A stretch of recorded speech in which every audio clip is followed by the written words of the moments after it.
哎，这怎么不会跑啊？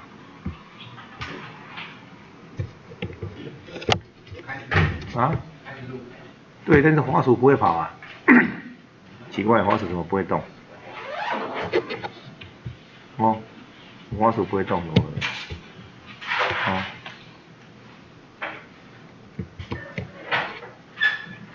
为什么这样？你刚才按了什么 ？F1 加 F9。为什么？刚可能按到这个。哦。现在可以用。啊，刚才按 F9就不行了。刚刚锁住了，现在可以。哦。看一下有没有。开始放，好。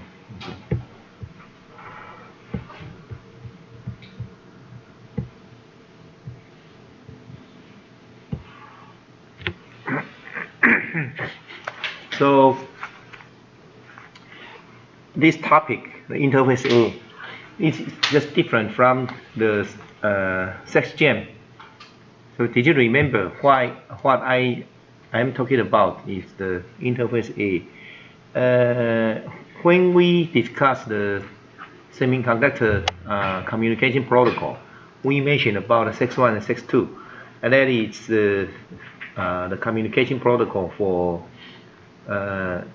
manufacturing portion.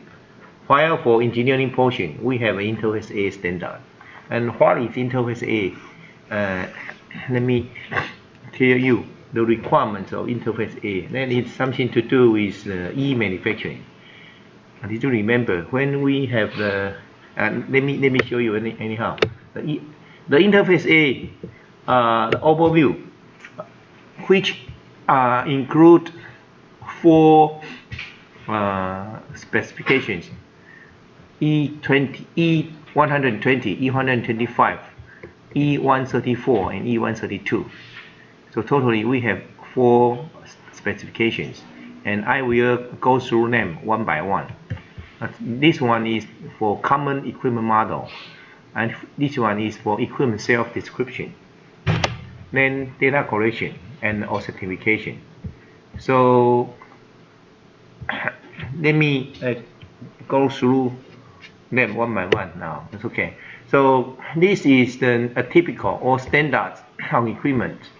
So this equipment will use a common equipment modeling to describe it. So you see, this is equipment. Then we have a module, and equipment include several modules, and each module includes several subsystems, and each subsystems have the I/O devices, etc. Then how to describe this kind of structure? We have a specification called common equipment modeling to describe it. As for example, these I/O devices will be described by I/O device label, standard, and data. So, I'm sorry. This equipment E120, the equipment common equipment modeling will describe this structure. Okay, so this is some kind of hierarchy, and the equipment this equipment will describe the equipment label, state, and data, and this module label and the subsystem label, etc. Then the standard.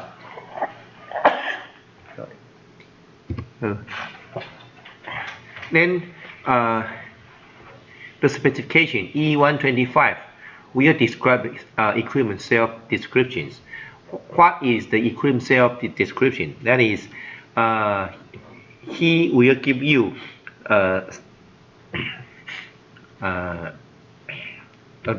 XML style data to describe the equipment of itself, and I will describe it later. If, for example, after you have common equipment model, and he will combine with this XML description. Did you remember the XML is a metadata description, right? So he just tried to use XML to describe the model of the equipment. Then E134 will set up and receive trace and event and exception data collections. This will show you the specification of how to collect the data.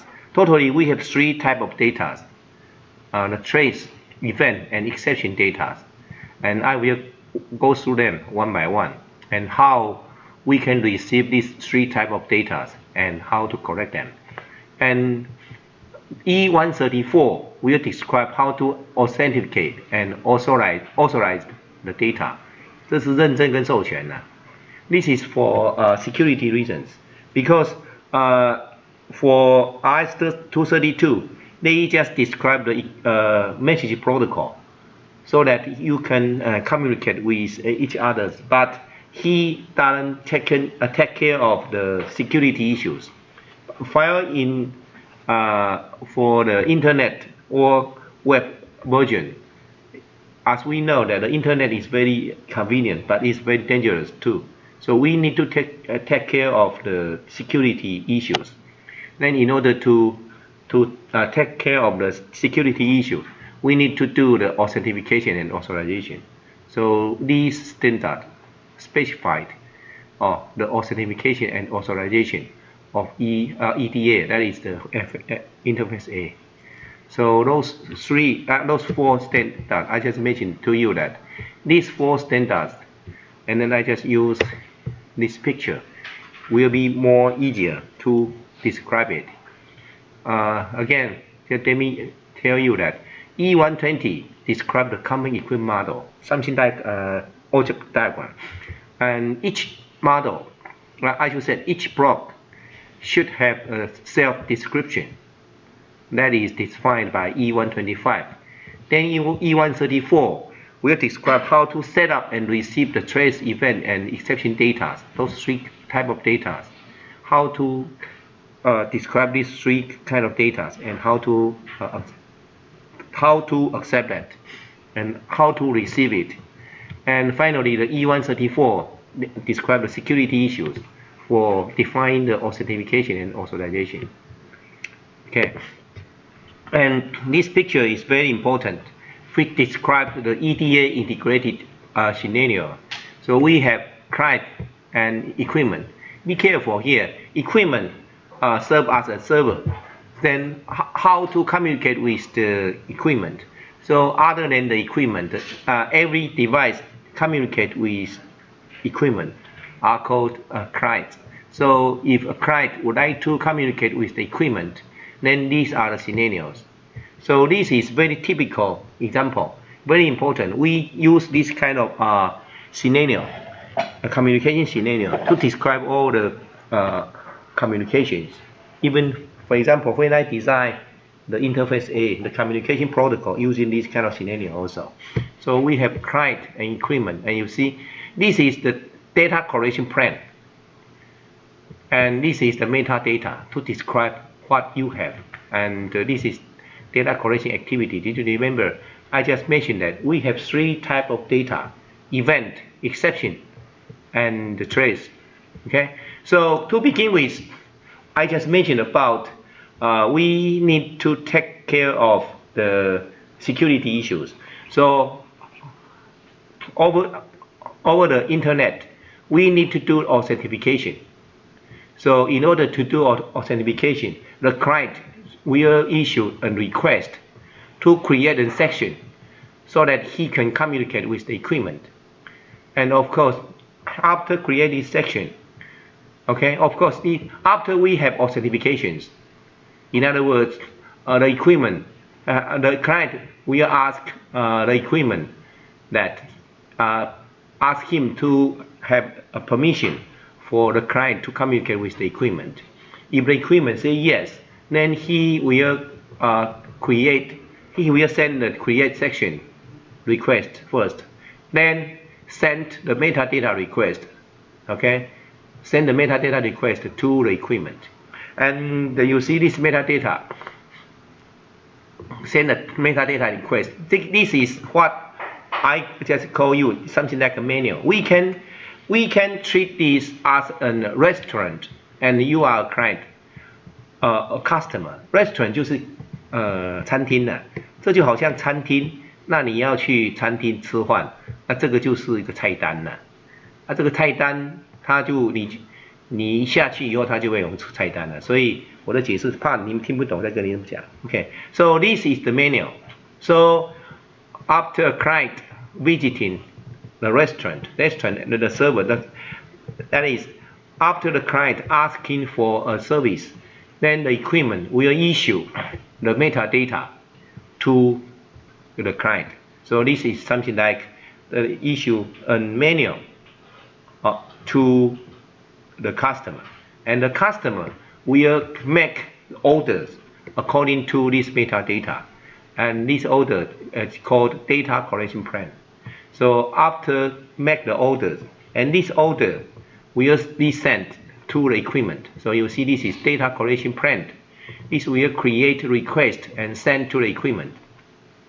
Okay, so after sending this equipment, and the client will then issue an activate request.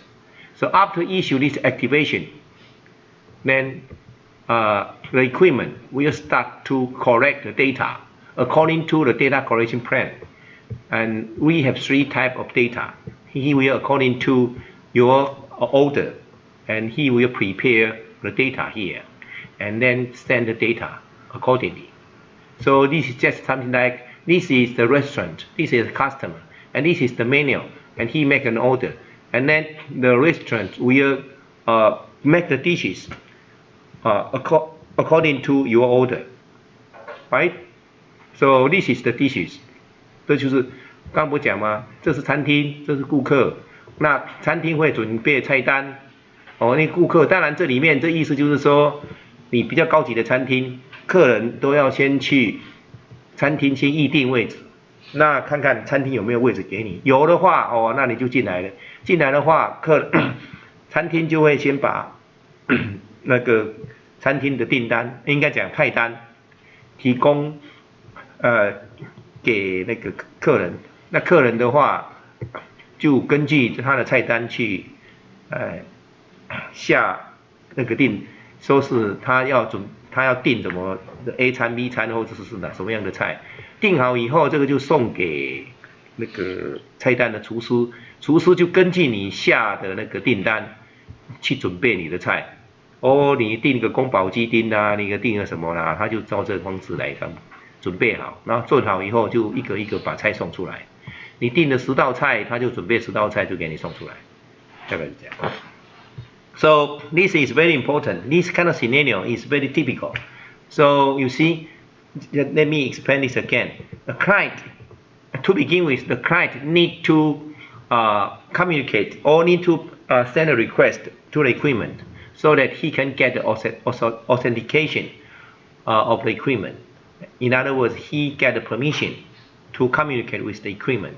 And after get the permission, he can then create a section so that the equipment will receive it, and after receiving this metadata request, the equipment will send the metadata, that is the menu, that send it to the client, and client will make an order to define the data collection plan, and this data collection plan will be sent to the equipment, and then after sending the data collection plan, the client will initiate the activation of data collection plan, and then because this data collection plan has been sent to the equipment, so the equipment will prepare the data according to the data collection plan.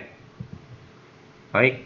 After preparing this data collection, all the data, then it will send accordingly, according to what the TCP, the data collection plan, is defined. Okay, so this is the very important sequence. You see, this kind of communication is different from what we have mentioned about Sex1, Sex2, and HSMS. They are different. So this actually they just using the remote invocation, the object-oriented method to communicate with each other. Okay. So then to begin with, I will explain what is 132.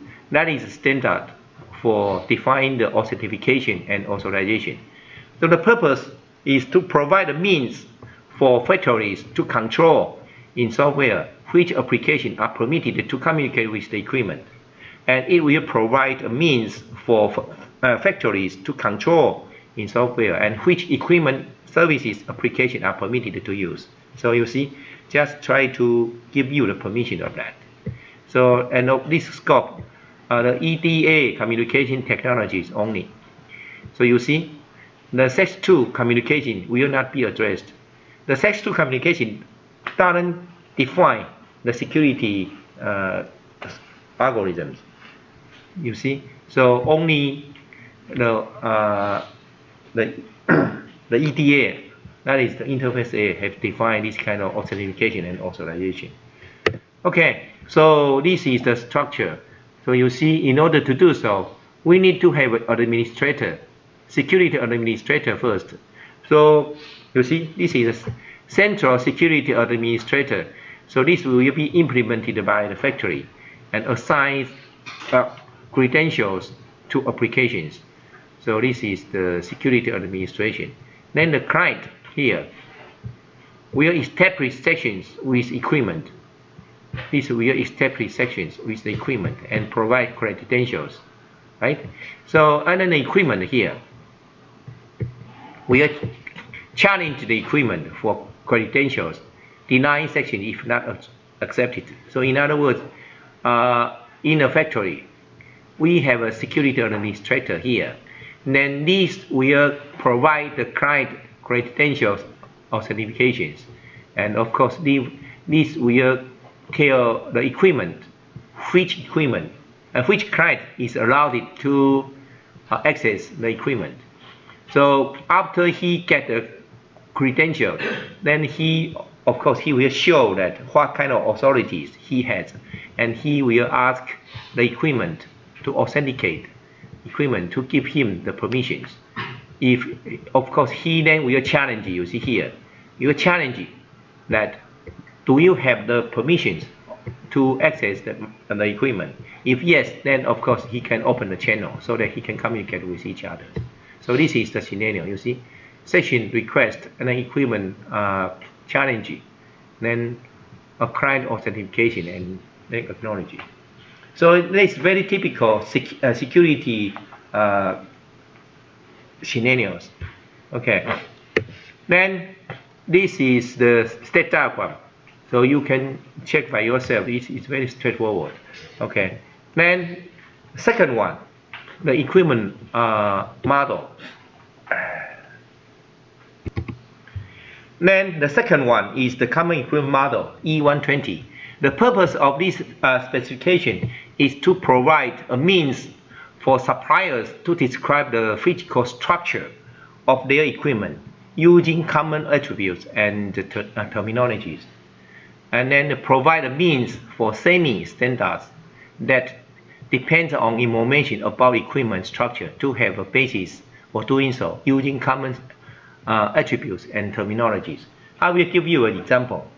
For example, the conveyor. I will give you an example of a conveyor, which shows how to define the common equipment model of that example. So this scope includes construct for modeling links equipment, multi-chamber equipment, etc., down to the actuator and sensor level. Okay, so you see this is the common equipment composition model. This is not easy to understand for this model, but anyhow I will give you a more easier structure later. So I will give this one, the conveyor. Let me show you later. Okay, let me show you what is this conveyor. Let me show you a picture. I should say that. Okay, here.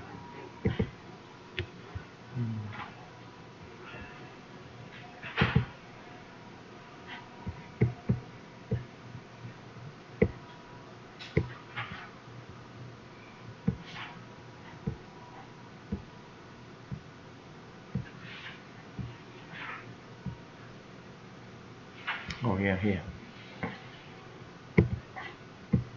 give you an illustrative example. The conveyor. Okay. This one, you see. So this is the conveyor. You see, we have a glass shown here. Go and forward and backward after the rotation, and the glass will rolling back to the other end. You see. So this is a very simple example. Okay. So I think you saw this one very well, right? This is for 5th generation glass, 就5代的玻璃的。It's about 1.1 meter width and 1.3 meter length glass. And you see this is some kind of conveyor. So we have a turntable. I will show you. You see, this is something. What I show you is a table, just something like that. It's a glass started from here and rolling to this turning table. After arrive this turning table, and this one, actually this is will turn 90 degrees and then go this way. But just for demonstration, this just will go will turn 180 degrees. In other words, this glass will turn back and come back here. So you see this simple example. You see we have motors so that the roller will turn the roller so that the glass will roll in to from this CV conveyor go to the turning table.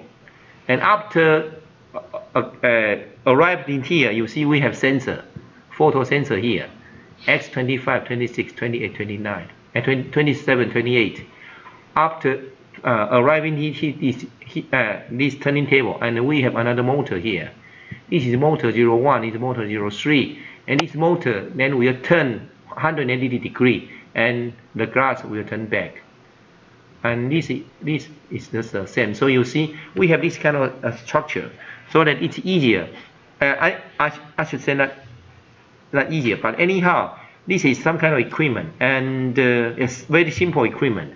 And I just use this kind of simple example to explain what is the meaning of this kind of conveyor and how to define the common equipment model of this one. So you see, let me show you one more time. Okay, you see the glass turn to the turning table, then it turns 180 degrees back,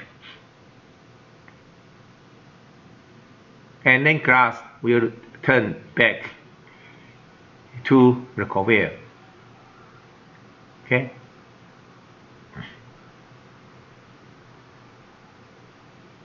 Okay, so this is very simple example. Then if that is the case, then how to describe this kind of device by the CEM? Okay, let me show you.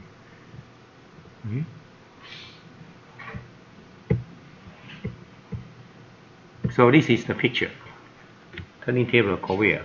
Then you see on the conveyor we have sensors. Here is the sensor, and this is the rotor, motor. Or sensor here. You see we have sensor, photo sensor here.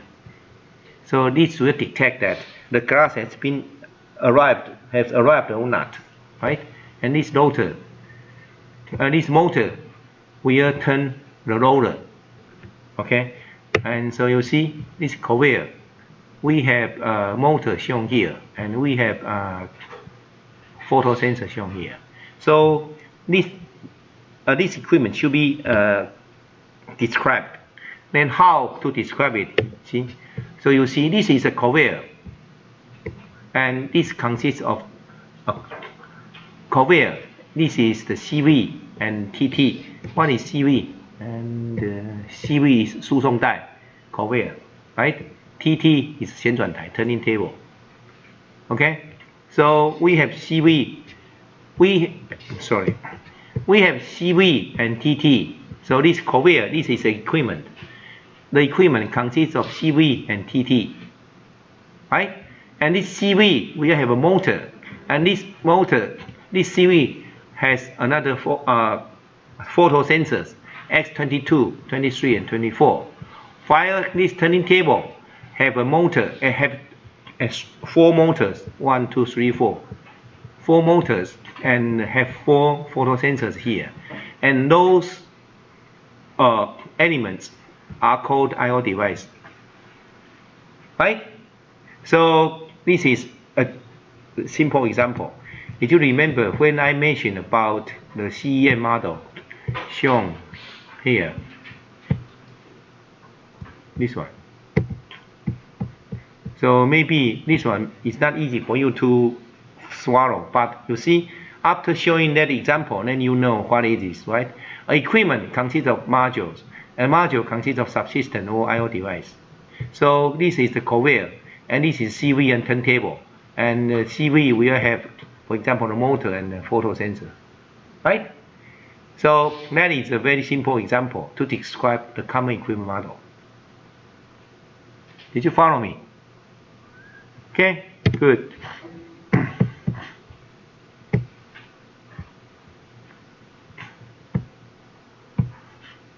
So again, let me show you here.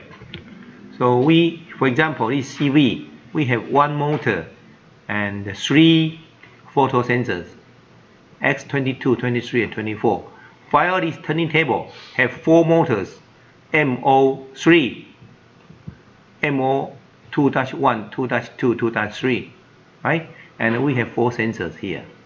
So that is the reason why, you see, CV have 1 motor, 3 photo sensors, and TT has 4 motor and 4 sensors.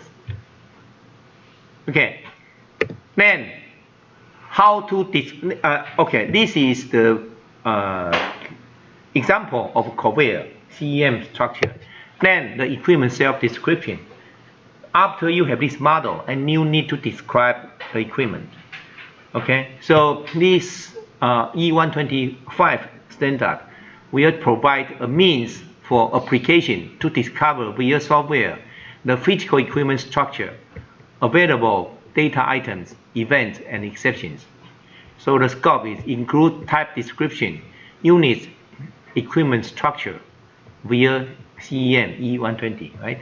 And the supplier defined and the semi-defined state models and events, and then supplier defined and the semi-defined alarms, etc. So you see, just use the E120 to describe the equipment. And then this standard called E125, the equipment self-description.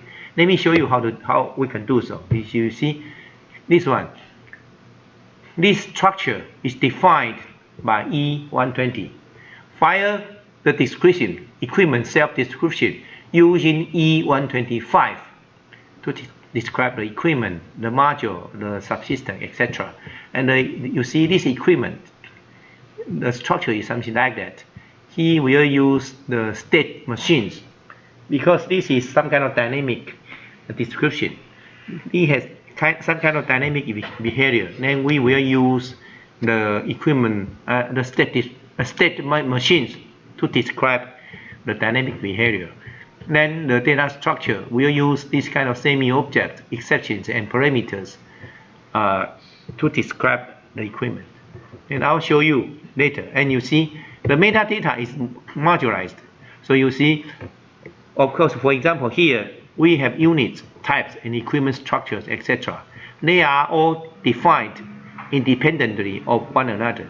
So you see, they just use the metadata. Actually, they just use something like we call it XML. And the XML, I think last week, Professor Hong has already tell you what is XML, right? Right? So that is the reason why I asked Professor Hong to give you the lecture of web services. So he should also tell you what is SOAP, SOAP, right? And REST, REST, right? Did he mention about REST also? If not, then maybe in the cloud computing he will tell you that also. Okay, and so you see, And this is the equipment node description. This may be not easy for you to understand, and don't worry that too much. I'll give you the example shown here. You see, the parameter metadata, we have already defined the conveyor example shown here, right?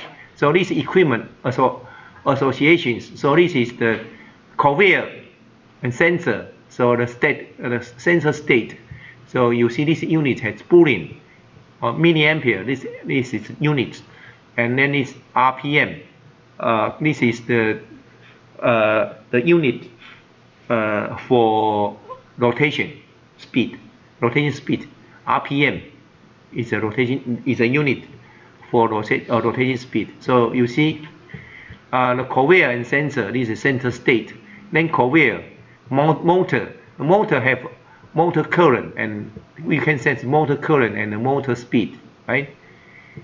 Something like that. So after you define this equipment, and the equipment sensor has sensor state on or off, right? And the conveyor has that is the motor. Motor has motor current and motor speed, etc. So that is the description for the equipment. Okay. Then next one, show you the conveyor example. What I shown you there, the glass transfer sequence on the conveyor. Did you remember? We will transfer the glass from conveyor A and then to the turntable. Turntable will turn it 180 degrees back and then transfer it to the CV again, right? So I will show you the sequence here from this one to turntable, then 180 degree turn, and then turn it back to the conveyor, turn to the CV. So you see, we have something like that. Now you see, right? So the graph something like that. Anyhow, it just what I shown here is from right to left, but in the picture, I should say in the movies, just from left to right. But anyhow, it's just the same. So you see, this is from right to left. So previous, to begin with, let me show you from the very beginning. Okay. So up before start, these two is on, right? So those two are on. And the motor will rotate, motor will be on, right? So see, then you see this one turn dark because this is just left. So you will know where is the glass. Then next one. So you see after go to this stage, and this one just detect that the glass has been arrived. Right? So X24 is on, right? So something like that, and then X25 is on. X25 is on, right? And the motor is still rotating, and then one by one. So after reach the turntable, so you see all four sensors are on. 1, 2, 3, 4 means that this glass just occupy the entire turntable. Then the motor should stop so that it won't rolling out. So after these four are on, then those three motors just stop. Then MO3 will rotate. So you see next one, MO3 will rotate. Or you see MO3 rotate right here. MO3 will rotate. And next one, you see, after rotating 180 degrees, then it will start to rolling back. Then the motor MO3 will stop. And those two MO2, MO1, MO2 will rotate. Okay, and this is counterclockwise. And this, anyhow, the motor is this motor will roll in the glass back to the CV, right? So something like that.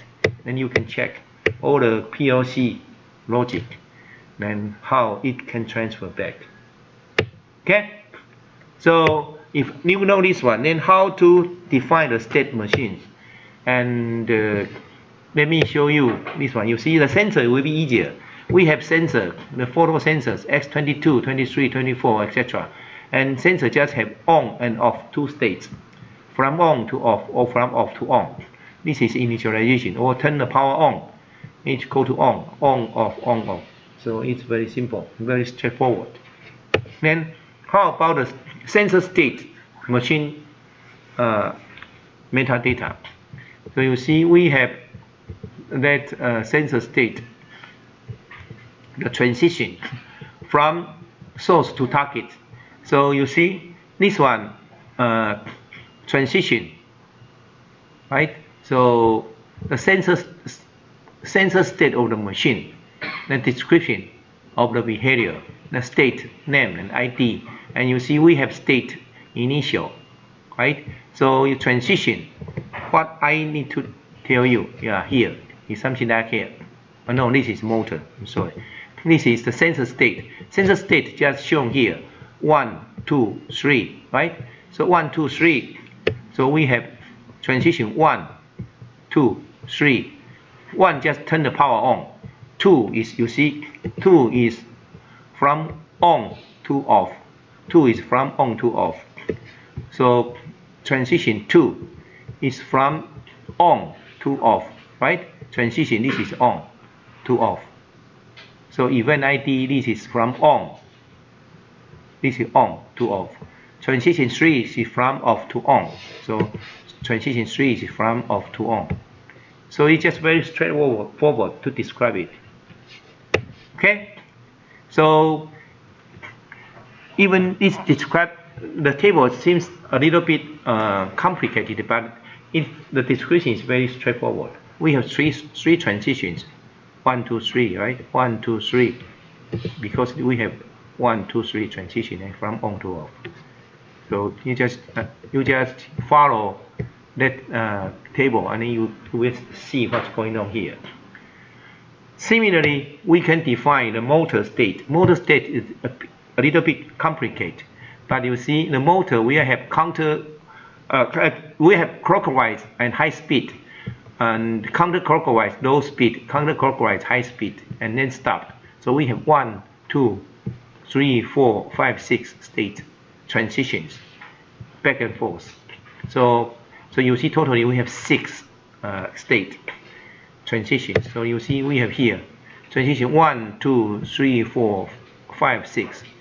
For example, transition 6 is from X22 off to on, right? So 26 here. When this event will turn on, just because this is from stop to clockwise high. So this is transition 6. So you see from stop here to clockwise high, right? So the description of this state are described here. So you can check what is the event which trigger this transition. The event is provided by the sensor on. You see here, provided the event is X22 on, right? What is X22? Did you remember here? We shown here X22. This is the X22, right? So just study this carefully, and you will know how the transition, how this kind of state diagram can be designed. And of course, we can use, after we define this logic, we can use PLC to accomplish this kind of logic. Okay? Okay. So the state, you just mentioned this already. Then of course, for M01 state, by the same token, you can define this kind of state transition, state machine metadata. And then we can define the exceptions and the exception metadata. So you see the exception. Sometimes the sensor will be broken with photo sensor error. a motor speed error, etc. Then we will define these kind of exceptions. Then after detecting this kind of exception, then which sensor will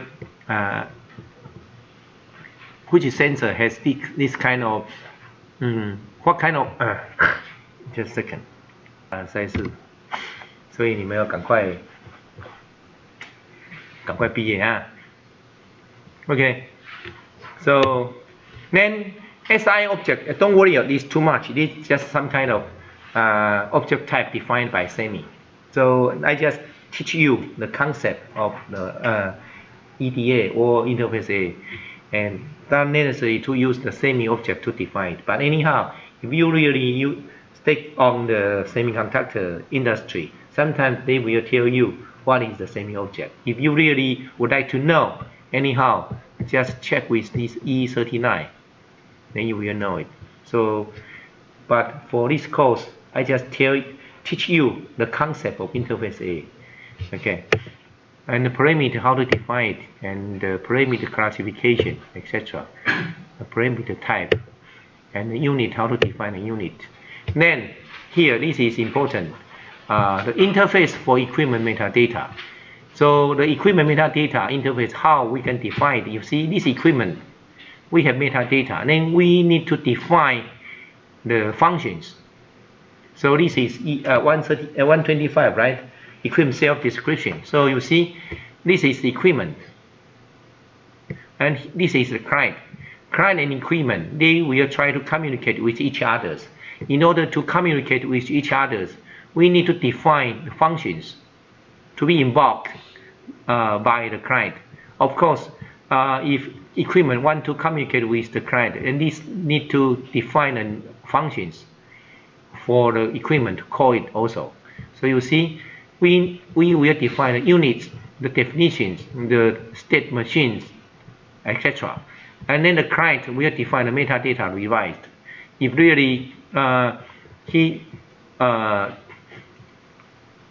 equipment has already revised some kind of data, and he will notify the client that the metadata has been revised.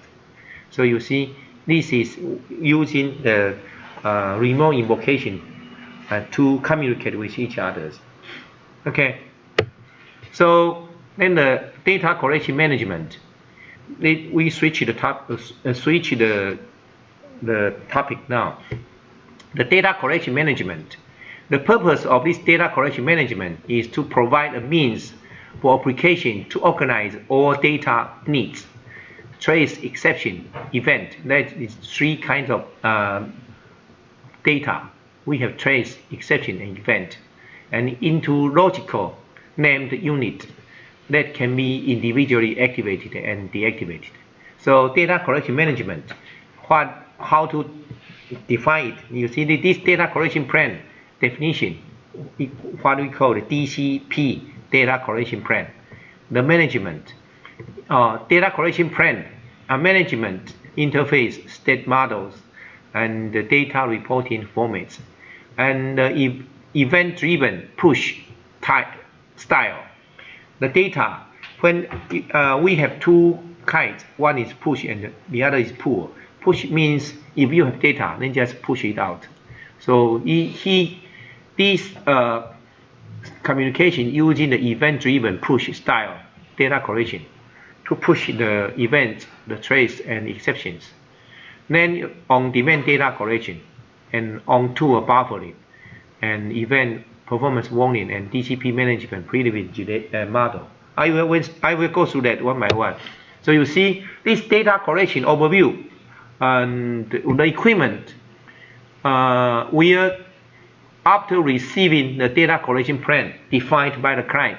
So you see we have three kinds of three kinds of data. But you see this event request, trace request, and this event trace may have parameters. So this we have one more connection here. Then for the exception, it's not necessary to have parameter request. So data collection plan will define what kind of event is requested to be received, and what kind of trace data and what kind of exception data will be defined. Then after defining this DCP, and the equipment will prepare the data according to this TCP, right? So you see we have event reports, exception reports, and trace reports. These are prepared according to this request. After preparing those reports, and these reports will send to the data correlation reports buffer. Then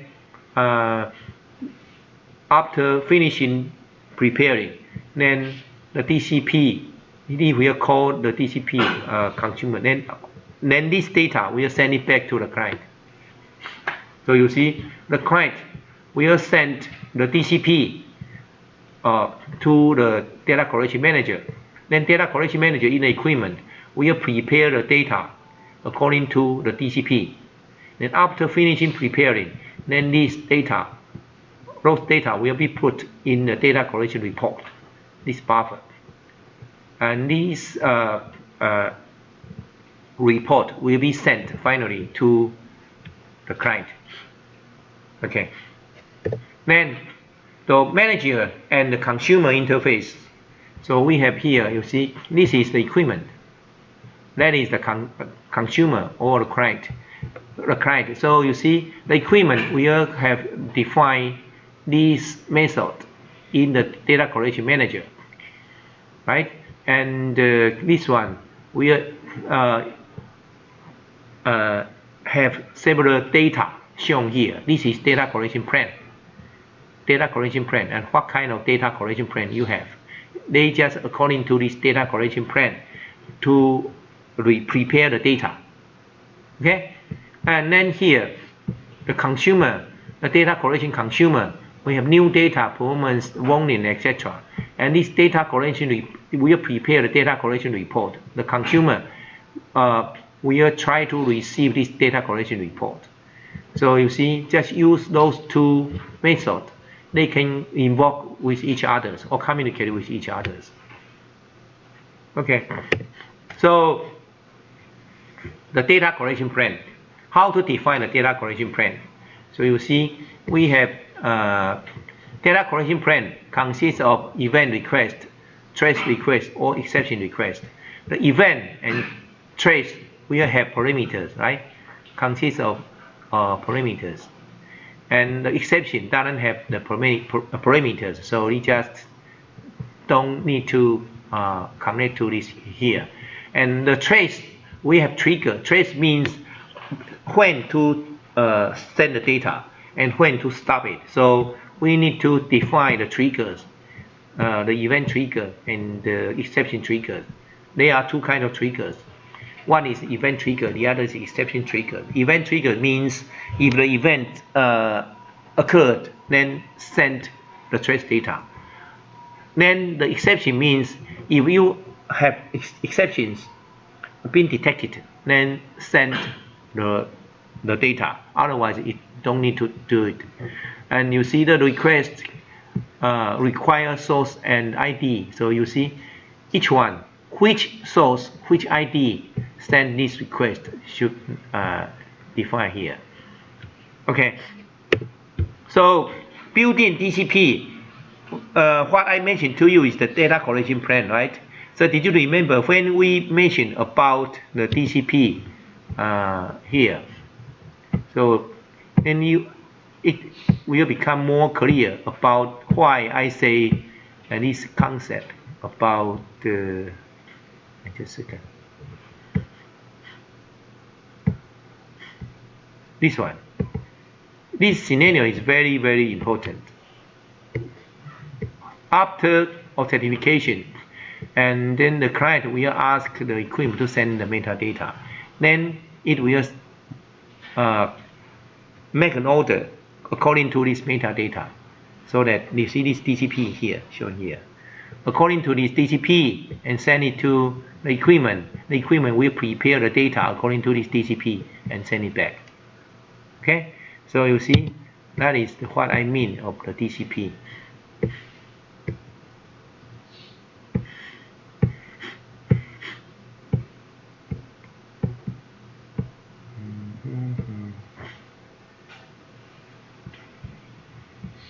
Yeah, built-in TCP. So what it means of TCP? Did you remember when you go to a restaurant, sometimes he just give you the full menu, and you need to you need to make order by yourself and to check which dishes is good for you. But sometimes it's too complicated, and you don't have so much time to make the orders. You can choose, for example, the menu A, menu B, right？ 就 A 餐 B 餐了。有时候你就单点嘛，那是不好啊，我就点个 A 餐就好了。A 餐 B 餐 that is the built-in DCP. So equipment supplier can provide predefined DCP. That is a simple menu. Okay. So 就好像合菜了，定个合菜就是了。That are included with the equipment and doesn't require definition by the customer. Okay. Then the DCP state models. So you can check by yourself. It just describe all this kind of model. So the DCP operation, the DCP activation, deactivation, and delete. So when the DCP will activate and will be deactivated. Did you remember when we prepare the DCP will send to the equipment. Then the client will activate it. Then it just start to prepare the data collection report. After finishing collecting the data, then we can deactivate the DCP. Then it will stop. I will show you later how this works. So the example data collection report. So you see we have three kind of data. Then we have three kind of reports here. And the data, you see this event, this is trace, then exception. So this collection can be grouped as an formatted. So you see this buffer put into the same buffer. It's buffer start time, buffer end time. So you see this report, after finishing this report will be sent to the customer. And the customer should be identified by authenticate sections. So you see here, the event report definition just show you how to define the event. Then this one, you see, for this PM means 这是一个 chamber 啦。PM, one of the PM1, and this is valve, MFC valve. So the chamber temperature. So you see, to define this chamber temperature, value is 98 degrees, and this valve is NT-MFC. The value is 3. So how to describe this one? You see, this is this is an event description. So the source ID is PM1. PM1 means chamber 1, something like that. Okay. The event is after start the process, then we need to record the event time. So this is 2003 years, and in October and 27th, right? So this just give you the time and when to start the event. So we have metadata. In other words, this is in XML format. So this is event report source. This PM1. This is PM1, right? The event ID process start. This process start. Then event time. This event time is here. And then what will be defined in the event report? You see, we need to record the chamber temperature. So you see, the parameter. We have PV98. This is a PV98, and this is a parameter value 98, and the MFC 3. So 98 and 3. 98 is here, 3 is here, something like that. So just use XML to describe the event report. So this is the example of doing so. Okay.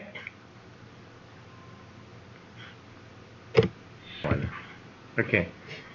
So report the same report by the same token. You can check by yourself how to prepare this kind of report by XML. Okay, this kind of exception report by XML. The same, the trace is a little bit complicated. You see, the trace we need to specify the start trigger and stop trigger. So we have the event trigger, exception trigger, something like that. And this is very common. You see, for example, shown here, we have the parameter A changing, something like that. And we need to correct the data, right? So this is what we call trace. start. This is start trigger, and that is stop trigger. And after the system being triggered, and he will try to collect data and report it. So you see this is a T1 time, T1 time, T2, T3, T1, and what you have about A. So this is A1, B1, and A2, B2, etc. So you see, this T is the time take. We have time take. Then at T1, A value is A1, B value is B1. So this is the trace data. Okay, so this kind of data, then how we can describe it just using this kind of structure. So you see, we have a start trigger and stop trigger, and this will define when to trigger it. So this is the event trigger. When to trigger it to start, and when to trigger it for stop. Stop will be triggered by this event. Okay. Then after trigger it, then you try to collect the data, and the data described like something like that. You see here. So example of trace report with DCR buffering is if you have a buffer, and this is the data collection report, and this is event report, exception report, event report, etc. So the event.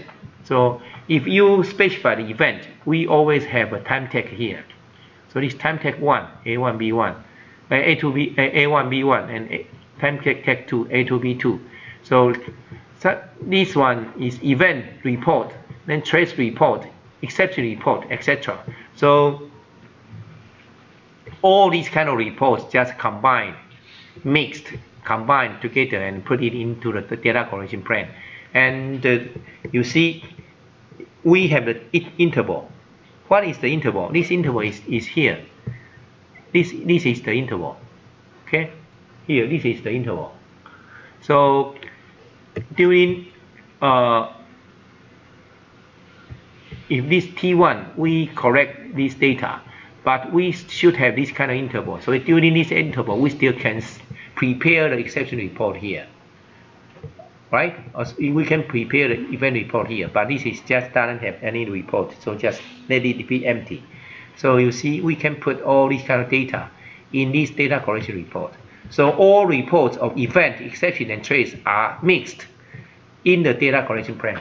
This is what we call the DCR buffering. We have a buffer here. We still have unbuffering without, you see, without DCR buffering, and net group size is 3. In other words, this group has 3 sets. So this trace report T1 set, T2 set, and T3 set, and we have 3 intervals shown here. This is trace report, and we have event report and exception report, etc. So this is without buffering. So if we have buffer, then all kind of reports can be mixed together. So they mixed in the data collection plan. Without the buffering, then you just send the trace report, send the data collection report. I just said send the trace report, exception report, and event report, etc. Okay, so this report is sent in the data collection report for each one. So that doesn't have buffering. Okay. And then, so this is just give you an example of the XML, right? So this is the, you see, this is some kind of trigger start, and this is trigger start. PM1, process start is the trigger. Okay, then trace report, this is the trace report. The parameter value is 1, 2, 3, 4. This is just an example.